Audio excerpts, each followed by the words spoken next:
ഞങ്ങളും ക്രൂശിക്കപ്പെട്ട ക്രിസ്തുവിനെ പ്രസംഗിക്കുന്നു. ദൈവ തിരുനാമത്തിൻ്റെ മഹത്വം ഉണ്ടാകട്ടെ. സഖരിയ പ്രവാചകൻ്റെ പുസ്തകം 4-ാം അധ്യായം 6-ഉം 7-ഉം വാക്യങ്ങൾ നമുക്ക് വായിച്ച് കേൾക്കാം. സഖരിയ 4:6-7 വാക്യങ്ങൾ. അവൻ എന്നോട് ഉത്തരം പറഞ്ഞതെന്തെന്നാൽ, സെരുബ്ബാബേലിനുള്ള യഹോവയുടെ അരുളപ്പാട് ആവിത്, സൈന്യത്താലല്ല ശക്തിയാലുമല്ല എൻ്റെ ആത്മാവിനാലത്രേ എന്ന് സൈന്യങ്ങളുടെ യഹോവ അരുളി ചെയ്യുന്നു. സെരുബ്ബാബേലിൻ്റെ മുമ്പിലുള്ള മഹാപർവ്വതമേ, നീ ആര്? നീ സമഭൂമിയായി തീരും. അതിന് കൃപ കൃപ എന്ന ആർപ്പോടുകൂടെ അവൻ ആണിക്കല്ല് കയറ്റും. കൃപ, അതാണ് നമ്മുടെ ചിന്താവിഷയം. കന്യമാതാവിന് കൃപ ലഭിച്ചു, യൗസേപ്പിന് കൃപ ലഭിച്ചു, നോഹയ്ക്ക് കൃപ ലഭിച്ചു, ദാവീദിന് കൃപ ലഭിച്ചു. ദൈവത്തിൻ്റെ കൃപ ലഭിച്ച വ്യക്തികളെക്കുറിച്ച് തിരുവചനത്തിൽ പറഞ്ഞിരിക്കുന്നത് ഒന്നൊന്നായി നാം ചിന്തിച്ചു വരികയായിരുന്നു. കൃപ, സൗജന്യമായി ലഭിക്കുന്നതായ ദൈവസ്നേഹം, അതാണ് കൃപ. നാം അയോഗ്യരായിരിക്കുമ്പോൾ നമുക്ക് പകർന്നു തരുന്നതായ ദൈവത്തിൻ്റെ കരുണ, അതാണ് കൃപ. നാം അർഹതയില്ലാത്തവരായിരിക്കുമ്പോൾ നമ്മുടെ മേൽ പകരുന്ന ദൈവത്തിൻ്റെ സ്നേഹം, അതാണ് കൃപ.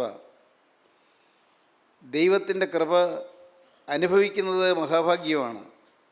ദൈവത്തിൻ്റെ കൃപ ലഭിക്കുമ്പോൾ അത് വ്യർത്ഥമാക്കാതെ ഇരിക്കേണ്ടത് ആവശ്യവുമാണ്. ലഭിക്കുന്ന കൃപ വ്യർത്ഥമാക്കരുത്. അപ്പോസ്തലനായ പൗലോസ് ആവർത്തിച്ച് ഓർമ്മപ്പെടുത്തുന്നുണ്ട്, നിങ്ങൾക്ക് ലഭിച്ച ദൈവകൃപ നിങ്ങൾ വ്യർത്ഥമാക്കി തീർക്കരുത് എന്ന്. കൊരിന്ത്യർക്ക് എഴുതിയ 2-ാമത്തെ ലേഖനം 6-ാം അധ്യായം 1-ാം വാക്യത്തിൽ അപ്പോസ്തലൻ പറയുന്നുണ്ട്, നിങ്ങൾക്ക് ദൈവകൃപ ലഭിച്ചത് വ്യർത്ഥമാക്കി കളയരുത്. സൗജന്യമായി ഒരു ദൈവകൃപ നമുക്ക് ലഭിച്ചതാണ്. സൗജന്യമായി നമുക്ക് വചനം ലഭിച്ചതാണ്. സൗജന്യമായി നമുക്ക് രക്ഷയുടെ മാർഗം ലഭിച്ചതാണ്. സൗജന്യമായി രക്ഷയുടെ വചനം ലഭിച്ചതാണ്. സൗജന്യമായി നിത്യജീവൻ പ്രാപിക്കാനുള്ള വഴി എന്തായെന്ന് നമുക്ക് ഗ്രഹിക്കാൻ കഴിഞ്ഞതാണ്. കൃപ ലഭിച്ചവരാണ് നാം ഓരോരുത്തരും. ദൈവത്തിന് സ്തോത്രം. എന്നാൽ പ്രിയപ്പെട്ടവരെ, നമുക്ക് ലഭിച്ച ദൈവകൃപ നാം ഇന്ന് പുലർത്തുന്നുണ്ടോ? ആ ദൈവകൃപയിൽ തന്നെയാണോ നാം നിൽക്കുന്നത്?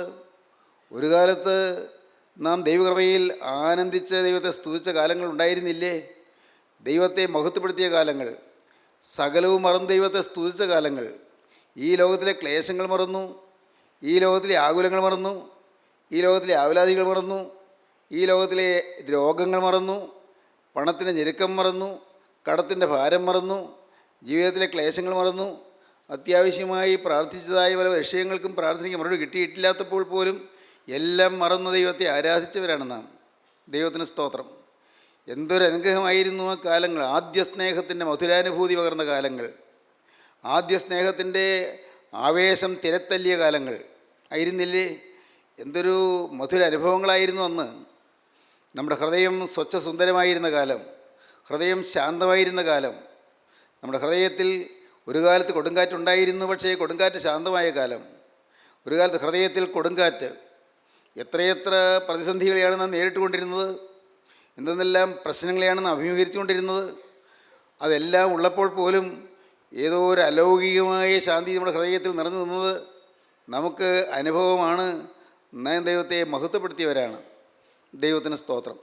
ഏതെല്ലാം പാവവഴികളിൽ കൂടി ജീവിച്ചവരായിരുന്നു നാം, എന്തെല്ലാം തെറ്റുകളിൽ കൂടി ജീവിച്ചവരായിരുന്നു, ഏതെല്ലാം അനർത്ഥങ്ങളിൽപ്പെട്ട് കുടുങ്ങിയവരായിരുന്നു.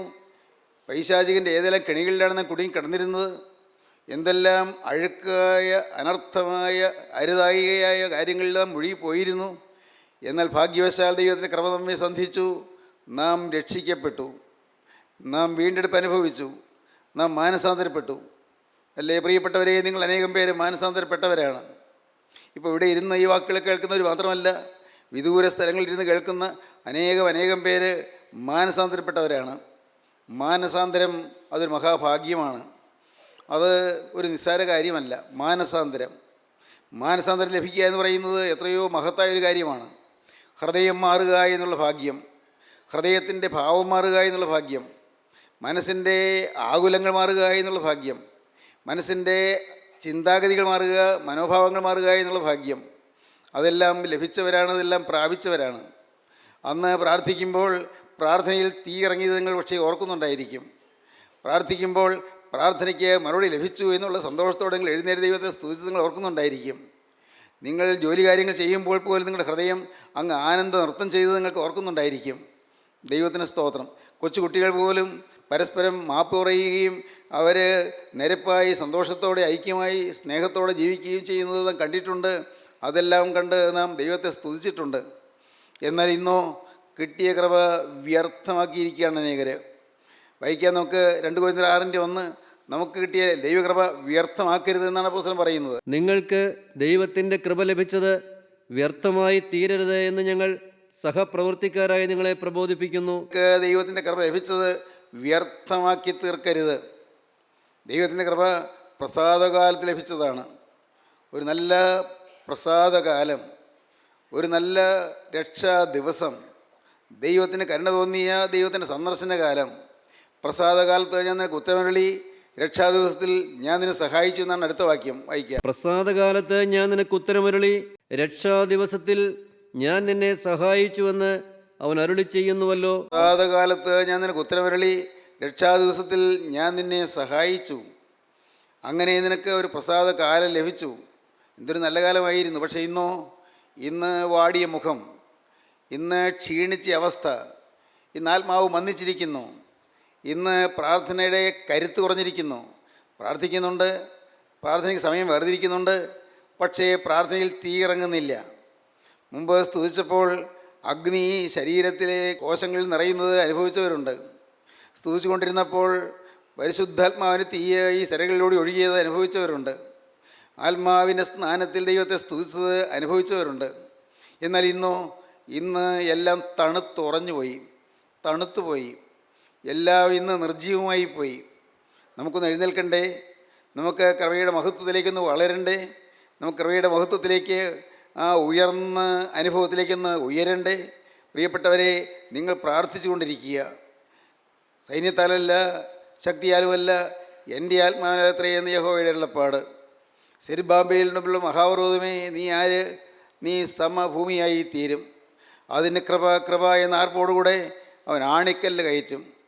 സെരുബ്ബാബേലിന് മുമ്പുള്ള മഹാപർവ്വതമേ, നീ ആര്? നിത്യനായ ദൈവം ചോദിക്കുകയാണ്. സഖരിയാ പ്രവാചകൻ്റെ നാവിൽ കൂടി ദൈവം ജനത്തെ ഉണർത്തുകയാണ്. സെരുബ്ബാബേലിന് മുമ്പുള്ള മഹാപർവ്വതമേ, നീ ആര്? നീ സമഭൂമിയായിത്തീരും. അതിന് കൃപ എന്ന ആർപ്പോടുകൂടെ അവൻ ആണിക്കല്ല് കയറ്റും. സൈന്യത്താലല്ല, ശക്തിയാലുമല്ല, എൻ്റെ ആത്മാവിനത്രേ എന്ന് യഹോവയുടെ അരുളപ്പാട്. ദൈവാത്മാവിന് വേണ്ടി നാം പ്രാർത്ഥിക്കുക, ദൈവാത്മാവിന് വേണ്ടി നാം കരയുക, ദൈവാത്മാവിന് വേണ്ടി നാം യാചിക്കുക. ദൈവത്തിൻ്റെ പരിശുദ്ധാത്മാവേ കടന്നു വന്ന് കൃപ എന്നിൽ പകരണമേ എന്ന് യാചിക്കുക. കൃപയുടെ ആത്മാവേ നീ എൻ്റെ മേൽ ഇറങ്ങി വന്ന് എന്നിൽ നിറയണമേ എന്ന് പ്രാർത്ഥിക്കുക. കർത്താവേ, നിൻ്റെ പരിശുദ്ധാത്മാവിൽ വരുന്നതിന് തടസ്സമായുള്ള എല്ലാം എൻ്റെ ഹൃദയത്തിൽ ഞാൻ മാറ്റുന്നതെന്ന് ദൈവത്തോട് വാക്ക് പറയുക. പരിശുദ്ധാത്മാവിന് തീ എൻ്റെ മേൽ ഇറങ്ങുന്നതിന് തടസ്സമായി എൻ്റെ ജീവിതത്തിലുള്ളതായ മനോഭാവങ്ങൾ ഞാൻ മാറ്റുന്നു. എൻ്റെ ചിന്താഗതികളിലുള്ളതായ തെറ്റുകൾ ഞാൻ മാറ്റുന്നു. കർത്താവേ, എൻ്റെ വാക്കുകളിലോ എൻ്റെ പ്രവൃത്തികളിലോ ഒരു പക്ഷേ വന്നുകൂടുന്ന പാപങ്ങൾ ഞാൻ ഓർത്ത് അനുദപിക്കുകയും ഞാൻ അവയെ മാറ്റുകയും ചെയ്യുന്നു. നാഥ, നിൻ്റെ പരിശുദ്ധാത്മാവ് എൻ്റെ മേൽ എഴുന്നള്ളി വരണമേ. എന്നിൽ പരിശുദ്ധാത്മാവ് ആവസിക്കണമേ. പരിശുദ്ധാത്മാവിൻ്റെ ആവാസം കൊണ്ട് എന്നെ പുളകം കൊള്ളിക്കണമേ. പരിശുദ്ധാത്മാവിൻ്റെ ആവാസം കൊണ്ട് എന്നെ ചൂടുപിടിപ്പിക്കണമേ. ദൈവത്തിന് സ്തോത്രം. പരിശുദ്ധാത്മാവിന് തീയാൽ എന്നെ അഭിഷേകം ചെയ്യണമേ. ദൈവത്തിന് സ്തോത്രം. എൻ്റെ സഹോദരങ്ങളെ, ഇത് കേൾക്കുമ്പോൾ നിങ്ങൾ സ്വപ്നം കാണുന്നവരെ പോലെ ഇരിക്കരുത്. യാഥാർത്ഥ്യമാണ് നിങ്ങൾ കേൾക്കുന്നത്. നിങ്ങൾ ഇന്ന് ഇത് കേട്ടുകൊണ്ടിരിക്കുന്ന സമയത്ത് നിങ്ങളുടെ ഉള്ളമൊന്ന് ഉയർത്തുമെങ്കിൽ, കർത്താവേ, ഇതിൻ്റെ പരിശുദ്ധാത്മാവിന് എൻ്റെ മേൽ അയക്കണമേ നിങ്ങൾ പ്രാർത്ഥിക്കുമെങ്കിൽ, പരിശുദ്ധാത്മാവ് തീയായി നിങ്ങളുടെ മേൽ ഇറങ്ങി വരും. ദൈവത്തിന് സ്തോത്രം. നിങ്ങളറിയില്ല നിങ്ങളുടെ ചില പാപങ്ങൾ കത്തിപ്പോകുന്നത്. നിങ്ങളറിയില്ല നിങ്ങളുടെ ചില ബന്ധനങ്ങൾ അഴിഞ്ഞു പോകുന്നത്. നിങ്ങളറിയില്ല നിങ്ങളുടെ ചില പാപങ്ങളും ശാപങ്ങളും എല്ലാം അഴിഞ്ഞ് എല്ലാം കത്തി നശിച്ചു പോകുന്നത്. അനേകം ബന്ധനങ്ങളുണ്ട് ഓരോരുത്തരുടെ ജീവിതത്തിലും.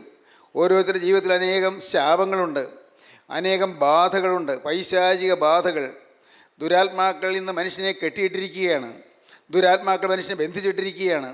ദുരാത്മാക്കളുടെ കാരാഗ്രഹത്തിൽ മനുഷ്യനെ കുടുക്കിയിട്ടിരിക്കുകയാണ്. പക്ഷെ മനുഷ്യനോ ഇതൊന്നും അറിയുന്നില്ല. ദുരാത്മാവിൻ്റെ ബന്ധനത്തിലുള്ള മനുഷ്യൻ അവൻ ദൈവത്തോട് നിലവിളിക്കണം. കർത്താവേ, ദുരാത്മാക്കൾ എന്നെ ബന്ധിച്ചിട്ടിരിക്കുന്നു. എനിക്ക് അരുതാത്തതായ ചില ധാരണകളും ചിന്താഗതികളും എൻ്റെ മനസ്സിൽ കടന്നുകൂടിയിരിക്കുന്നു. കർത്താവേ, എനിക്ക് ചിലരോടെല്ലാം നീരസവും വൈരാഗ്യവും വന്നിരിക്കുന്നു. ദൈവമക്കളോട് തന്നെ എനിക്ക് ഇഷ്ടക്കുറവും മുഷിച്ചിൽ വന്നിരിക്കുന്നു. കർത്താവേ, നിൻ്റെ വചനം പറയുന്നവരോട് എനിക്ക് ഏതോ മുൻവിധിയോ ചില നീരസങ്ങളോ എൻ്റെ ഹൃദയത്തിൽ ചേർന്ന് വന്നിരിക്കുന്നു. എൻ്റെ കർത്താവേ, ഞാൻ എന്താണ് വേണ്ടത് എനിക്ക് അറിഞ്ഞുകൂടാ. കർത്താവേ, നിൻ്റെ പരിശുദ്ധാത്മാവിനെ അയച്ച് എൻ്റെ ഹൃദയത്തെ നീ ശുദ്ധീകരിക്കണമേ. ഹൃദയം ശുദ്ധമായി തീരണം. ദൈവത്തിന് സ്തോത്രം. സഖരിയ പ്രവാചകൻ അനുഗ്രഹീതനായ ഒരു പ്രവാചകനാണ്. സഖരിയ പ്രവാചകൻ്റെ പുസ്തകത്തിൽ വളരെ ശ്രദ്ധേയമായ ചില കാര്യങ്ങളുണ്ട്. അതെല്ലാം ചിന്തിക്കുമ്പോൾ നാം അത്ഭുതപ്പെട്ടു പോകും. BC 536 സഖരിയ പ്രവാചകൻ ഈ പ്രവചനം എഴുതിയത്. യേശുക്രിസ്തു ജനിക്കുന്നതിന് ഏതാണ്ട് 500 ചില്ലുവാനും വർഷം മുൻപ്. പ്രിയപ്പെട്ടവരെ, സഖരിയ പ്രവാചകൻ ഈ പുസ്തകം എഴുതിയപ്പോൾ പ്രവാചകൻ വരാൻ പോകുന്ന കാര്യങ്ങൾ മുൻകൂട്ടി കണ്ടു. വേദപുസ്തകങ്ങൾ വായിക്കുമ്പോൾ പ്രവചന ഗ്രന്ഥങ്ങൾ ധാരാളമുണ്ട്. പഴയ നിയമത്തിലെ ഒരു പ്രവചന ഗ്രന്ഥമാണ് ദാനിയേലിൻ്റെ പ്രവചനം. പുതിയ നിയമത്തിലെ ഏറ്റവും വലിയ പ്രവചന ഗ്രന്ഥമാണ് വെളിപ്പാട് പുസ്തകം. എന്നാൽ വെളിപ്പാട് പുസ്തകവും ദാനിയേലിൻ്റെ പ്രവചനവും കഴിഞ്ഞാൽ ഏറ്റവും കൂടുതൽ പ്രവചനമുള്ള ഒരു പുസ്തകമാണ് സഖരിയാവിൻ്റെ പ്രവചനം. ഏറ്റവും കൂടുതൽ വരാനിരിക്കുന്ന കാര്യങ്ങളെ വെച്ച് പറയുന്ന പ്രവചനം. ദൈവത്തിന് സ്തോത്രം. പ്രിയപ്പെട്ടവരെ, യേശുക്രിസ്തു അന്ന് പ്രവാചകൻ പ്രവചിക്കുമ്പോൾ അതിന് ശേഷം 500 ചില്ലുവാനും കൊല്ലം കഴിഞ്ഞ് യേശുക്രിസ്തുവിനെ ഒറ്റിക്കൊടുക്കുന്ന കാര്യവും യേശുക്രിസ്തു ഒറ്റിക്കൊടുക്കുന്നതിന് 30 വെള്ളിക്കാശ് വാങ്ങുന്ന കാര്യവും പ്രവാചകൻ മുൻകൂട്ടി കണ്ടു. നോക്കൂ, 30 വെള്ളിക്കാശ് കിട്ടുന്നുവെന്ന്. ഹോസന്ന ഘോഷയാത്രയിൽ യേശു കഴുതക്കുട്ടിമേൽ കയറി യെരൂശലേമിലേക്ക് വാഹനമേറി പോകുന്നതിനെക്കുറിച്ച് സഖരിയ പ്രവാചകൻ മുൻകൂട്ടി പ്രവചിച്ചു. ദൈവത്തിന് സ്തോത്രം. ഇനിയും നിറവേറാത്ത ചില കാര്യങ്ങൾ പ്രവാചകൻ പ്രവചിച്ചിട്ടുണ്ട്. കർത്താവായ യേശു വീണ്ടും വരുമ്പോൾ കർത്താവ് അക്ഷരീകമായി ഭൂമിയിലേക്ക് ഇറങ്ങി വരുമെന്നും യെരൂശലേമിനെതിരെ കിഴക്കുള്ള ഒലിവ് മലയിൽ കർത്താവിൻ്റെ കാലിൽ നിൽക്കുമെന്നും ഒലിവ് മല 2 പിളർന്നു പോകുമെന്നും പ്രവാചകൻ മുൻകൂട്ടി കണ്ടു. ദൈവത്തിന് സ്തോത്രം. പ്രവചിച്ച പ്രവാചകൻ്റെ പ്രവചനത്തിൻ്റെ അത്ഭുത ശക്തി. ദൈവത്തിന് സ്തോത്രം. ദൈവവചനത്തിൻ്റെ അത്ഭുത കരുത്ത് നമുക്ക് വായിക്കാം. സഖരിയ പ്രവാചന പുസ്തകത്തിൻ്റെ 11-ാം അധ്യായത്തിൽ 8-ാം വാക്യം നമുക്ക് വായിക്കാം.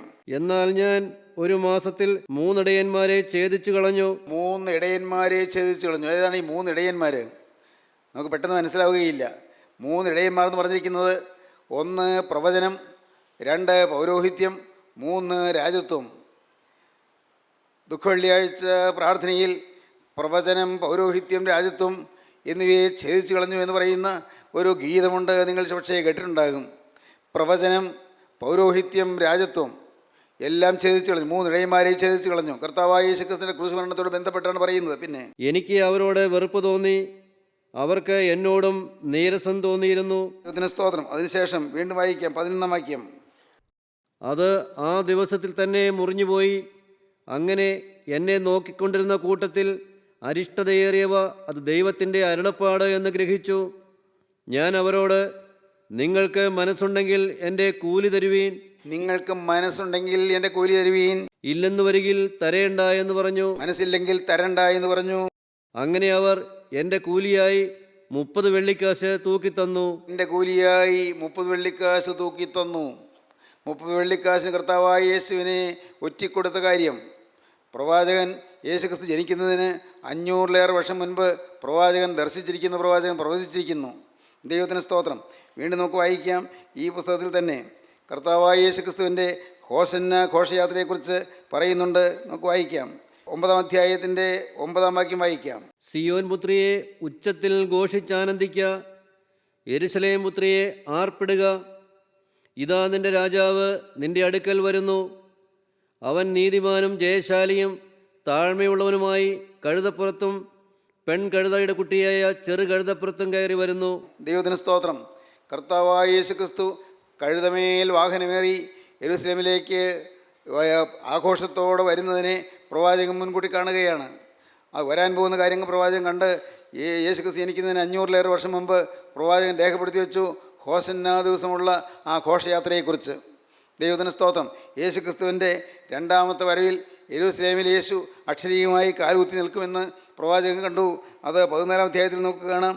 14-ാം അധ്യായത്തിൻ്റെ 4-ാം വാക്യം നമുക്ക് വായിക്കാം. അന്നാളിൽ അവൻ്റെ കാല് യെരൂശലേമിനെതിരെ കിഴക്കുള്ള ഒലിവ് മലയിൽ നിൽക്കും. പോകുന്ന കാര്യമാണ് ഈ പറയുന്നത്. യേശുക്രിസ്തു അക്ഷരീയമായി ഭൂമിയിലേക്ക് എഴുന്നള്ളി വരും. യേശുക്രിസ്തുവിൻ്റെ 2-ാമത്തെ വരവിൽ ആദ്യത്തെ പതനം, ആദ്യത്തെ ഘട്ടം കർത്താവ് മധ്യാകാശത്തിൽ വരുന്നതാണ്. മധ്യാകാശം വരെ കർത്താവ് വരും.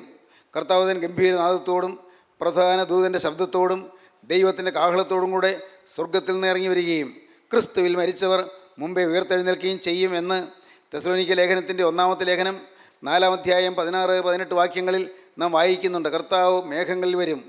മേഘപ്രത്യക്ഷത അത് കർത്താവിൻ്റെ 2-ാമത്തെ വരവിൻ്റെ ആദ്യ ഘട്ടമാണ്. കർത്താവ് മേഘം വരെയും വരും, മധ്യാകാശം വരെയും വരും. മധ്യാകാശത്തിലെ ആ മണിപ്പന്തൽ നിവർത്തും. മധ്യാകാശത്തിൽ അവിടെ അനുഗ്രഹീതമായ ഒരു സമ്മേളനം ഉണ്ടാകും, ഒരു അനുഗ്രഹീതമായ കൂടിക്കാഴ്ചയുണ്ടാകും. സഭ ഭൂമിയിൽ നിന്ന് ഉയർത്തപ്പെട്ട് മധ്യാകാശത്തിലെത്തും.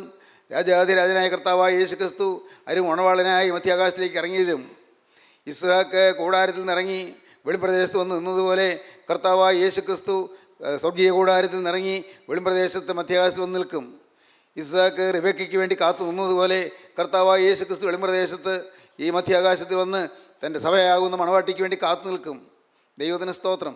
ഇതെല്ലാം കേൾക്കുമ്പോൾ സ്വപ്നം കാണുന്നവരെ പോലെയാണോ നിങ്ങൾ കേൾക്കുന്നത്? പ്രിയപ്പെട്ടവരെ, നിങ്ങൾ ദയവായി ക്ഷമിക്കുക. നിങ്ങൾക്ക് പെട്ടെന്ന് മനസ്സിലായി എന്ന് വരികയില്ല. പക്ഷേ ഒന്ന് നിങ്ങൾക്ക് ചെയ്യാം. കർത്താവെ, എനിക്കൊന്നും അറിയാൻ പാടില്ല, വേദവസ്തുത്തിൽ എന്തെല്ലാമോ പറഞ്ഞിട്ടുണ്ട്, എനിക്ക് ഗ്രഹിക്കാനുള്ള കഴിവില്ല. പക്ഷേ കർത്താവെ, എനിക്ക് ഇതെല്ലാം ഒന്ന് അനുഭവിക്കണമല്ലോ. ഈ ഭൂമിയിൽ നിന്ന് മാറ്റപ്പെടുന്നതിന് മുൻപ്, ഈ ഭൂമിയിൽ നിന്ന് എൻ്റെ ശരീരത്തിൽ നിന്ന് പ്രാണൻ പോകുന്നതിന് മുൻപ് കർത്താവെ, എനിക്കിതെല്ലാം അനുഭവിച്ച് എൻ്റെ കർത്താവിനെ സ്തുതിക്കണമല്ലോ. യേശുവിനുള്ളതായ ആ ദൃഢബന്ധത്തിൽ എനിക്ക് ജീവിച്ച് കർത്താവെ, നിൻ്റെ സന്നിധിയിലേക്ക് എനിക്ക് പറന്നു വരണമല്ലോ. എൻ്റെ ആത്മാവ് പറന്നു വരണമല്ലോ. ജീവനോടിരിക്കുന്ന വിശുദ്ധന്മാർ രൂപാന്തരപ്പെടും, വാങ്ങിപ്പോയ വിശുദ്ധന്മാർ ഉയർത്തെഴുന്നേൽക്കും.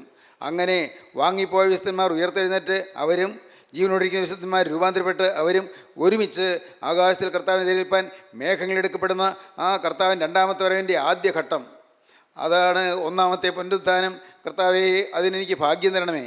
ഒന്നാമത്തെ പുനരുത്ഥാനത്തിൽ പങ്കുള്ളവൻ ഭാഗ്യവാനും വിശുദ്ധനുമാകുന്നു എന്ന് വെളിപ്പാട് പുസ്തകം 20-ാം അധ്യായം 6-ാം വാക്യം പറയുന്നു.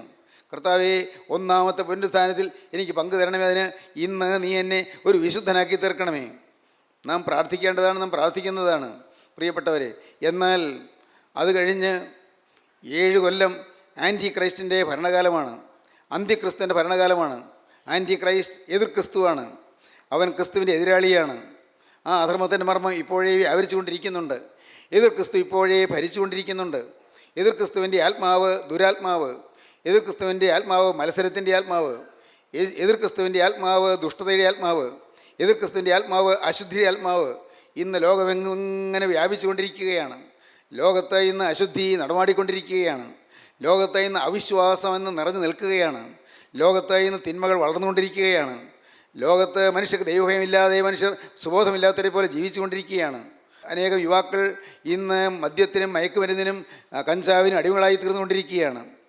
ഇന്ന് സ്കൂളിലെ കുട്ടികൾ പോലും അവരറിയാതെ മയക്കുമരുന്ന് ഉപയോഗിച്ച് കിറങ്ങി നടക്കുന്നത് കാണാം.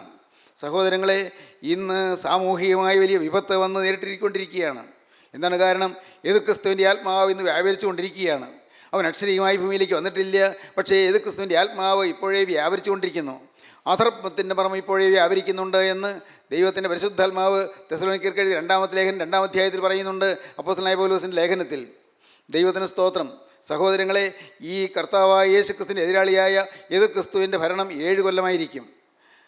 ആ 7 കൊല്ലം കഴിഞ്ഞ് കർത്താവായ യേശു ക്രിസ്തു ഈ ഭൂമിയിലേക്ക് അക്ഷരീകമായി എഴുന്നള്ളി വരും. അക്ഷരീകമായി എഴുന്നള്ളി വരും. അപ്പോൾ അവൻ്റെ കാല് യെരൂശലേമിന് കിഴക്ക് ഒലിവ് മലയിൽ അവൻ്റെ കാൽ നിൽക്കും. അതാണ് സഖറിയാവ് 14-ാം അധ്യായത്തിൽ പറയുന്നത്. 14-ാം അധ്യായം 4-ാം വാക്യം ഒന്ന് വായിച്ച് കേൾക്കാം. അന്നാളിൽ അവൻ്റെ കാല് യെരൂശലേമിനെതിരെ കിഴക്കുള്ള ഒലിവ് മലയിൽ നിൽക്കും. നാളിൽ അവൻ്റെ കാൽ, യേശുക്രിസ്തുവിൻ്റെ കാൽ യെരൂശലേമിനെതിരെ കിഴക്കുള്ള ഒലിവ് മലയിൽ നിൽക്കും. ഒലിവുമല കിഴക്ക് പടിഞ്ഞാറായി നടുവേ പിളർന്നു പോകും. ഒലിവുമല കിഴക്ക് പടിഞ്ഞാറായി നടുവേ പിളർന്നു പോകും. സഹോദരങ്ങളെ, ഈ പ്രകൃതിയിൽ എന്തെല്ലാമാണ് സംഭവിക്കാൻ പോകുന്നത് നാം ഇതൊന്നും അറിയുന്നില്ല. കർത്താവേ, എൻ്റെ ആയുഷ്കാലത്താണോ ഇതെല്ലാം നടക്കാൻ പോകുന്നത്? ആരറിഞ്ഞു? കർത്താവേ, എൻ്റെ ഈ ആയുഷ്കാലത്താണോ കർത്താവായ യേശുവിൻ്റെ 2-ാമത്തെ വരവ്? എനിക്ക് അറിഞ്ഞുകൂടാ.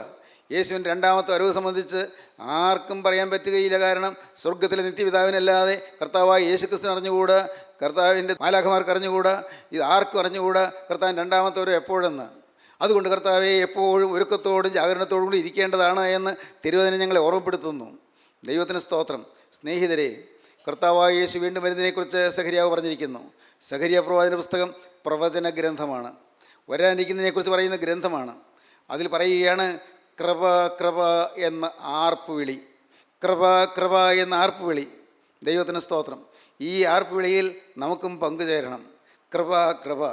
കർത്താവേ, നിൻ്റെ കൃപയാലാണ് ഞാൻ ജീവിക്കുന്നത്. നിൻ്റെ കൃപയാലാണ് എനിക്ക് വചനം കേൾക്കാൻ ഇടയായത്. നിൻ്റെ കൃപയാലാണ് ഞാൻ ഇനി പാപത്തിൽ ജീവിക്കുകയില്ല എന്നൊരു തീരുമാനം എനിക്ക് വന്നത്. കർത്താവേ, നിൻ്റെ കൃപയാലാണ് അശുദ്ധിയോട് ഞാൻ യാത്ര പറയാൻ ഇടയായത്. കർത്താവേ, നിൻ്റെ കൃപയാലാണ് എനിക്കൊരു വെളിവ് കിട്ടിയത്, എനിക്കൊരു സുബോധം കിട്ടിയത്. കർത്താവേ, നിൻ്റെ കൃപയാലാണ് എൻ്റെ ജീവിതത്തിലെ തിന്മയുടെ എല്ലാ അംശങ്ങളും മാറണമെന്നുള്ള ഒരാഗ്രഹം എനിക്കുണ്ടായത്. എല്ലാം നിൻ്റെ കൃപയാണ്, എൻ്റേതല്ല കർത്താവേ. എൻ്റെ കഴിവുകൊണ്ട് കിട്ടിയതല്ല, എൻ്റെ പ്രാപ്തി കൊണ്ട് കിട്ടിയതല്ല, എൻ്റെ ജ്ഞാനം കൊണ്ട് കിട്ടിയതല്ല, എൻ്റെ അറിവ് കൊണ്ട് കിട്ടിയതല്ല, എൻ്റെ കർത്താവേ എൻ്റെ പാണ്ഡിത്യം കൊണ്ട് കിട്ടിയതല്ല.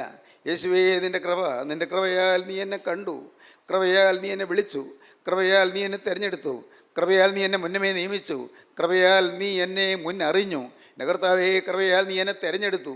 എൻ്റെ കർത്താവേ, നിൻ്റെ മുദ്ര നീ കൃപയാൽ തന്നു, ദാനമായി തന്നു. എല്ലാം കൃപ, കൃപ. ദൈവത്തിന് സ്തോത്രം. സഹോദരങ്ങളെ, ഈ കൃപയുടെ ആർപ്പുവിളിയാണ് ഉയരേണ്ടത്. നമ്മുടെ ഹൃദയത്തിൽ നിന്ന് ആനന്ദാതിരേകത്താൽ കൃപയുടെ ആർപ്പുവിളി ഉയരണം. കർത്താവേ, കൃപയല്ലോ നീ എന്നെ വിളിച്ചത് എന്ന്. യേശുവേ, കൃപയല്ലോ എനിക്ക് മാനസാന്തരം തന്നത് എന്ന്. നിൻ്റെ കൃപയല്ലോ എനിക്കൊരു സുബോധം തന്നത് എന്ന്. നിൻ്റെ കൃപയല്ലോ എനിക്കൊരു വീണ്ടെടുപ്പ് തന്നത് എന്ന്. എൻ്റെ കർത്താവിന് സ്തോത്രം. എൻ്റെ ദൈവമേ, വീണ്ടെടുപ്പ് എന്താണെന്ന് പോലും എനിക്ക് അറിയാൻ വയ്യായിരുന്നു. രക്ഷിക്കപ്പെടുക എന്ന് പറഞ്ഞാൽ എന്താണെന്ന് എനിക്ക് അറിഞ്ഞുകൂടായിരുന്നു. കർത്താവേ, സ്തുതിയെന്നോ സ്തോത്രം എന്ന് പറയുന്നത് എന്താണെന്ന് എനിക്ക് അറിഞ്ഞുകൂടായിരുന്നു. സ്തുതിയും സ്തോത്രവും ഹല്ലേലൂയയും നിർത്തരുതേ എന്ന് പിതാക്കന്മാർ പറഞ്ഞിട്ടുണ്ട്. പക്ഷേ ഞാനതൊന്നും ചിന്തിച്ചിട്ടില്ല, ഞാൻ അറിഞ്ഞിട്ടില്ല. പ്രിയപ്പെട്ടവരെ, ഞാൻ ഓർക്കുകയാണ്, എൻ്റെ ചെറുപ്രായത്തിൽ എനിക്ക് സ്തുതിയെന്നോ സ്തോത്രമെന്നോ കേൾക്കുമ്പോൾ അത് ഇഷ്ടപ്പെട്ടിരുന്നില്ല. സ്തോത്രം എന്ന് പറയുന്ന ചില ദൈവമക്കൾ ഞങ്ങളുടെ പള്ളിയിലുണ്ടായിരുന്നു. അവിടെ പള്ളിയിൽ ചെറിയ പ്രാർത്ഥനായോഗം ഉണ്ടായിരുന്നു. അവർ പ്രാർത്ഥിക്കുമ്പോൾ സ്തോത്രം സ്തോത്രം എന്നൊക്കെ പറയുന്നത് എനിക്ക് രുചികരമായിരുന്നില്ല, എനിക്കിഷ്ടമായിരുന്നില്ല. അന്ന് ഞാൻ അവരെ വിമർശിച്ചിട്ടുണ്ട്. ഇന്ന് ഞാനിതെല്ലാം ഓർത്ത് ദുഃഖിക്കുന്നു. ദൈവത്തിന് സ്തോത്രം. അവരെ വിമർശിച്ചിട്ടുണ്ട്. ഇത് അച്ഛന്മാരല്ലേ തനത് പ്രാർത്ഥന പ്രാർത്ഥിക്കേണ്ടത്, ഈ ഐമേനികൾ എന്തിനാണ് പ്രാർത്ഥിക്കുന്നത് എന്നെല്ലാം പോലും ഞാൻ ചിന്തിച്ചു പോയിട്ടുണ്ട്. കൺവെൻഷനിൽ ഒരു ഐമേനിയായ ഒരാൾ, ലെയ്മാൻ, ഒരു ഐമേനിയായ ഒരാൾ പ്രാർത്ഥിച്ചപ്പോൾ എനിക്ക് ഇഷ്ടപ്പെട്ടില്ല. ഞാൻ കൺവെൻഷനിൽ നിന്ന് ഇറങ്ങിപ്പോകുന്ന എനിക്ക് ഓർമ്മയുണ്ട്. അത് ഞാൻ 10ാം ക്ലാസ്സിൽ പഠിക്കുന്ന കാലമാണ്. 10ാം ക്ലാസ്സിൽ പഠിക്കുമ്പോൾ എനിക്ക് ഇഷ്ടപ്പെട്ടില്ല, ഞാൻ കൺവെൻഷനിൽ നിന്ന് ഇറങ്ങിപ്പോന്നു. അത്രമാത്രം ഈ വെളിവ് കേട്ടവനായിരുന്നു ഞാൻ. എന്നാൽ ദൈവത്തിന് സ്തോത്രം, കർത്താവ് കൃപയാൽ എൻ്റെ നാവിൽ കൃപയാൽ സ്തുതി വരച്ചു തന്നു. എൻ്റെ നാവിൽ കർത്താവ് സ്തുതി എഴുതി തന്നു. എൻ്റെ ഹൃദയത്തിൽ കർത്താവ് സ്തുതി നിറച്ചു തന്നു. ദൈവത്തിന് സ്തോത്രം. ദൈവത്തിൻ്റെ വലിയ നാമം മഹത്വപ്പെടട്ടെ. എൻ്റെ ജീവിതത്തിലെ ദൈവം എന്നെ സ്തുതി പഠിപ്പിച്ചു. ദൈവത്തിന് സ്തോത്രം. പ്രിയപ്പെട്ടവരെ, നിങ്ങൾക്ക് സ്തുതിക്കാനിടയാകുന്നത് ഒരു കൃപയാണ്. ഹൃദയത്തിൽ നിന്ന് സ്തുതിക്കാനിടയാകുന്ന കൃപയാണ്. നിങ്ങൾക്ക് സുബോധം കിട്ടുന്നതൊരു കൃപയാണ്. വെളിവ് കിട്ടുന്നതൊരു കൃപയാണ്. നിങ്ങളുടെ അവസ്ഥ മനസ്സിലാക്കാനിടയാകുന്നൊരു കൃപയാണ്. നിങ്ങളുടെ തനതായ അവസ്ഥ മനസ്സിലാക്കി നിങ്ങൾ അനുഭവിക്കാൻ സാധിക്കുന്നൊരു കൃപയാണ്. ദൈവത്തിന് സ്തോത്രം. പിതാക്കന്മാർ പാടി, എന്താണ് പാടിയത്? നിൻ സ്തുതിയും ഹല്ലേലൂയയും കർത്താവേ ഞാൻ നിർത്തരുതേ, വിധി നീതി കയ്യോ ചെയ്യരുതേ, ഞാൻ പാതകിയെന്നറിയുന്നേ, സർവകടങ്ങളുമാരാഞ്ഞാൽ നരകം താനിന്നവകാശം, നിന്നെ വിളിപ്പാൻ കഴിവെന്നേ, മൗനം മൃതിയാൽ ഞാൻ പോകും, നീക്കുക കൃപയാലെൻ പാപം. ദൈവത്തിന് സ്തോത്രം. എൻ്റെ കടങ്ങളെല്ലാം നീ ഓർത്താൽ, കർത്താവെ, സർവ്വ കടങ്ങളും ആരാഞ്ഞാൽ, എൻ്റെ ദൈവമേ, എനിക്ക് ജീവിക്കാൻ അർഹതയില്ല. എൻ്റെ കർത്താവെ, ഞാൻ എന്നേക്കുമായി തള്ളപ്പെട്ടു പോകും.